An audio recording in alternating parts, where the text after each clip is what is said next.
Hello and welcome to all you Capricorns. Welcome for your monthly horoscope for August 2015. A bit later than normal, but I was on holiday.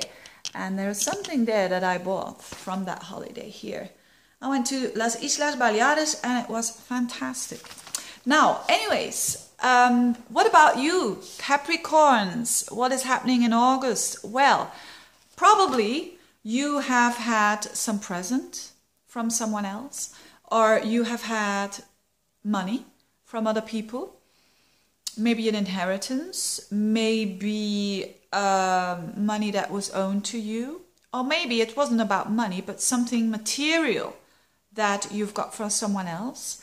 If that wasn't the case, you still got the time up until the 11th of August. Why do I say that? Because you've got Venus and Jupiter, the two benefics in the 8th house, and that shows quite often presence. Getting something of someone else, but that you value very, very much.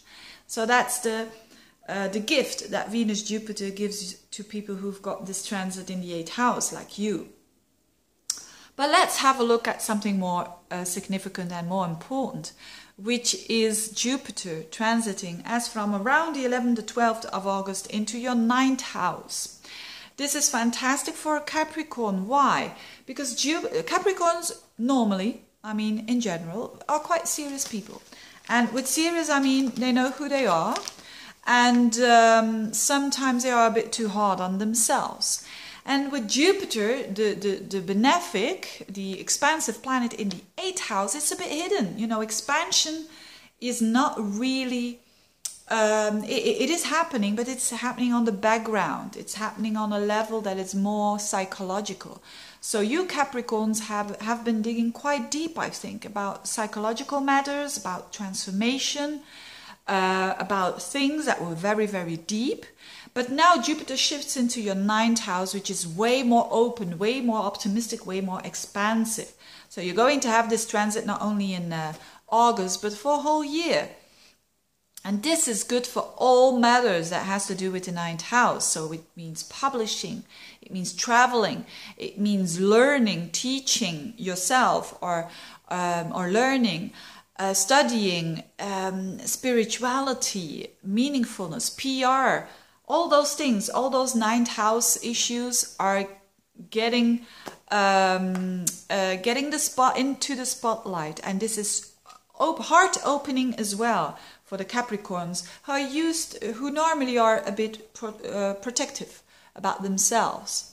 So it's a good time for you in that year to travel, to read, to connect with your higher consciousness. Absolutely, because these are the things that you will have a call.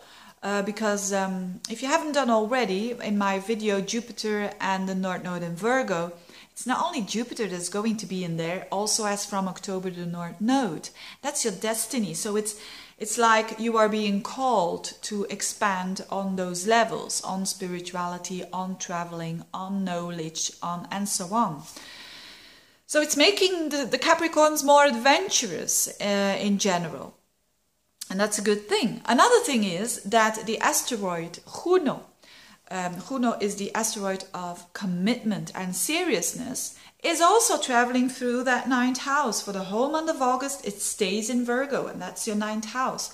And this is good, so it means that the travel plans you make, or the publishing that you do, or the website that you make, or the internet connections that you do, they all are very strongly founding a base, a commitment base, because of that Juno. Maybe if you are single, you could, during your traveling, you could meet someone, and it's very meaningful for you. And it opens your mind, which is very necessary for a Capricorn. So these are all very, very interesting transits for the Capricorn. Of course, as last month, because that stays the same. I already explained that in July, that Venus is still in your 8th house. So that Venus retro is for the whole month still in your 8th house. So money coming back to you, or insurances, something that has to do with insurances, or but in a good way, that money comes back to you. Or you're thinking about maybe your pension plan or whatever you want to maybe you had some money on a pension plan and now you say, but why? But why? I need it now. And you're taking that money and you're using it and you're doing it for a good thing.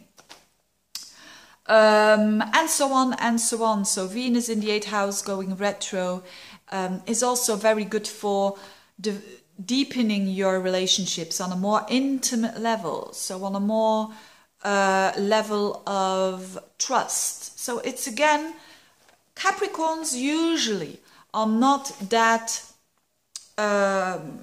naive, and so because of that they're not the people that trust straight away. But with the Venus in the 8th house, that improves a little bit. And it's in Leo, the sign of the heart. So you Capricorns are definitely opening up your hearts, but very, very slowly, and therefore enjoying life a bit more.